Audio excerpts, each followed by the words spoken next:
नमस्कार। Today Bihar news और today Hindustan के डिजिटल प्लेटफॉर्म पर इस वक्त आप मुझे देख रहे हैं। मेरा नाम है प्रकाश सिंह और देखिए, बिहार की राजनीति में चुनावी साल है, चुनावी मौसम है, तैयारियां चल रही है। बिहार को जीतने की कोशिश में आरजेडी भी है, जेडीयू भी है, कांग्रेस भी है, बीजेपी भी है, लेफ्ट भी है, वीआईपी भी है। नेताओं का दौरा चल रहा है, कार्यक्रम तैयार हो रहे हैं कि कौन नेता किस गढ़ में घुसेंगे। लेकिन देखिए, मैं बात कर रहा हूं सीमांचल की, तेजस्वी यादव की, और इस रिपोर्ट में आपको यह बताने जा रहा हूं कि सीमांचल के इलाके में तेजस्वी यादव की तैयारी कितनी बड़ी होनी है। देखिए, ये तेजस्वी यादव बखूबी समझ रहे हैं कि 2025 को जीतना है और हर हाल में जीतना है, चाहे जितनी पसीना बहा देनी पड़े। तो बिहार को जीतना है तो बिहार के हर इलाके को जीतना होगा। मगध में जीतना होगा, सीमांचल में जीतना होगा, तिरहुत में जीतना होगा, कोसी में जीतना होगा, मिथिला में जीतना होगा, चंपारण में जीतना होगा, सारण में जीतना होगा। जीतना तो पड़ेगा।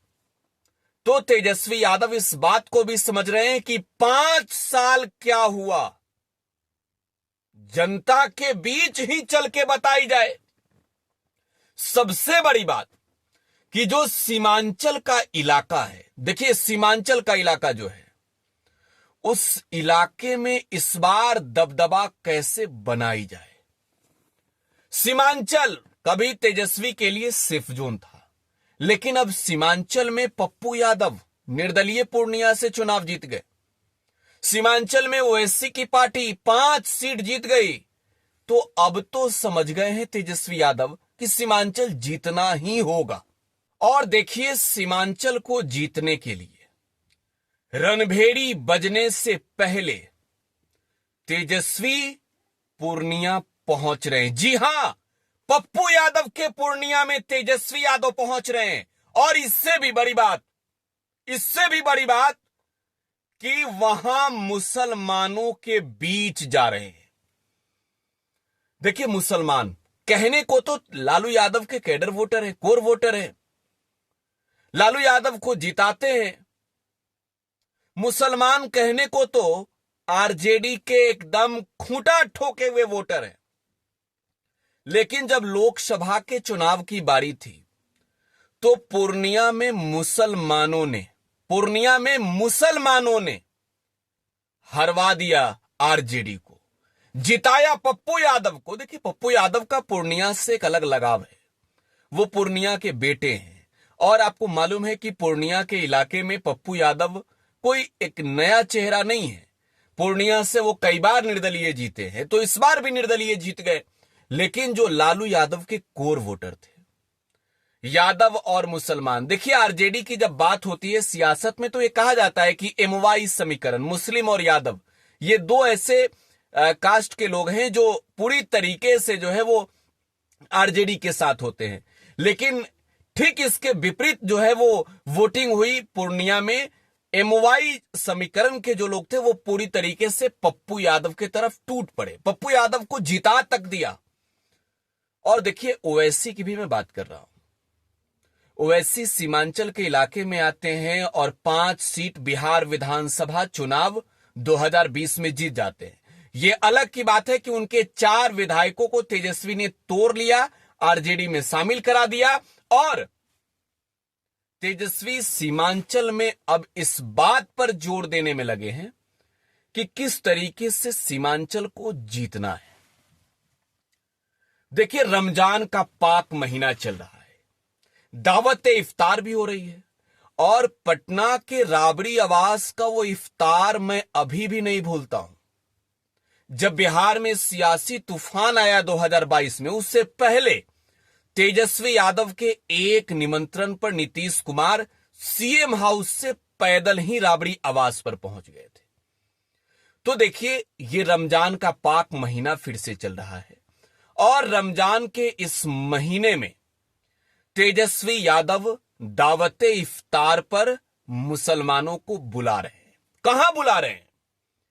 तो देखिए पूर्णिया में, पप्पू यादव के पूर्णिया में, पप्पू सिंह के पूर्णिया में और तेजस्वी यादव मुस्लिमों के बीच जाकर ये स्पष्ट तौर पर संदेश देने की कोशिश कर रहे हैं कि बिहार के मुसलमानों की चिंता ओवैसी नहीं कर सकते।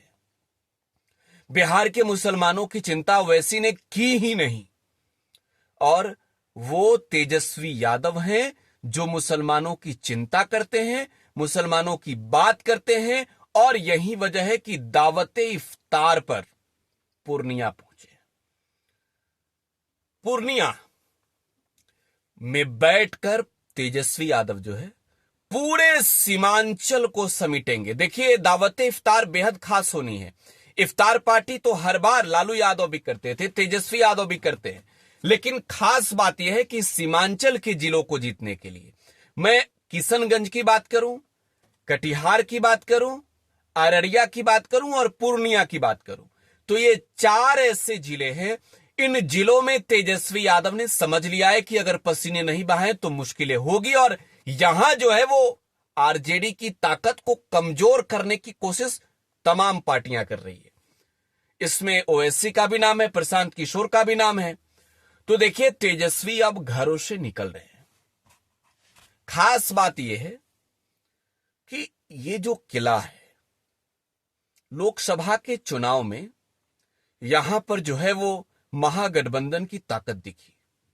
कांग्रेस ने किशनगंज जीता, कांग्रेस ने कटिहार जीता, आरजेडी अररिया जीतते जीतते रह गई, पप्पू यादव ने पूर्णिया जीत लिया। तो 4 में 3 लोकसभा सीट आज के वक्त में महागठबंधन के पास है, और इन 4 जिलों में जो विधानसभा की सीटें हैं उसमें अगर आप देखें आप तो मुसलमानों की एक बड़ी आबादी है, और वहां पर एनडीए ने हालांकि प्रदर्शन कमजोर नहीं किया है।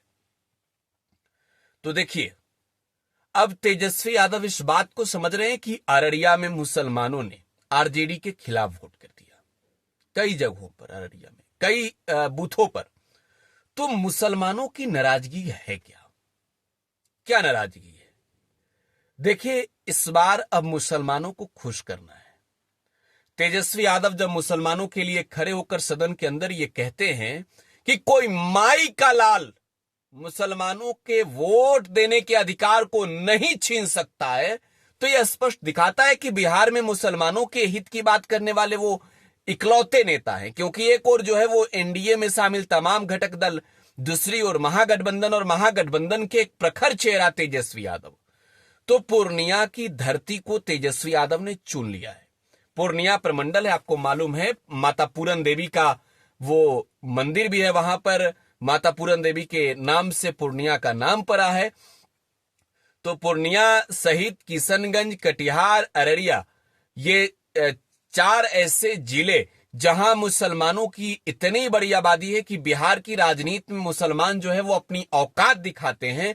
वहां से वो बैठकर बिहार की सत्ता में किसे भेजना है, किसे खिलाफत करनी है, इसको लेकर वोट करते हैं। तो तेजस्वी यादव की तैयारी ये है कि मुसलमान भाई लोग तो बटे ही नहीं।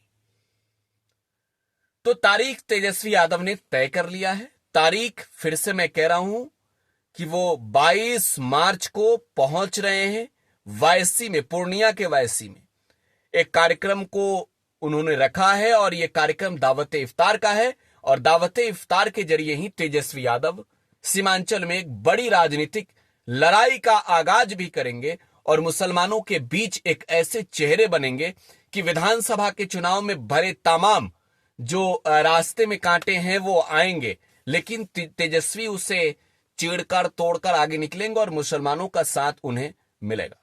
हालांकि लोकसभा के चुनाव में तेजस्वी यादव को खास सफलता नहीं मिली थी। सीमांचल में, पूर्णिया में खास तौर पर मैंने देखा कि मुसलमान जो है वो पूरी तरीके से नाराज थे, कैंडिडेट को लेकर नाराज थे। तो इस विधानसभा के चुनाव की अब बारी है, तेजस्वी यादव को सीएम बनाने की बारी है।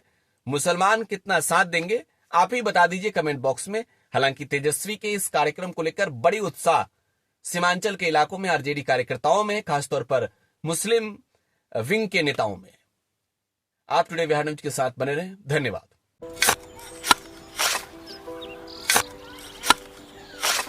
नई का साल मुबारक हो चाचा। हाँ मुबारक। जब तक इस सरकार बा तब तक नया साल मुबारक कहाँ। का बात करत बाड़? बात ई बा, साल चाहे नया होके दिन चाहे, हमार जिंदगी में तो बस दुख है, दुख बा। बाढ़ के समस्या 10 का 10 बा। फसल बर्बाद हो जाला या ऑन पॉन बिक जाला, ना कोई उपाय बा ना कोई राहत। बात तो सच बा चाचा। फिर से बाहर जाए के सोचे के पड़ रहे कि सरकार से कुछ ना हुई। कबू कबू तो लागेला हमरे मजदूरन की जिंदगी में कोनो नया साल सच में मुबारक हुई। नया साल तो तब मुबारक हुई जब नई सरकार आई। बात तो सही बा चाचा। नया साल, नई सरकार, नया संकल्प, नया बिहार।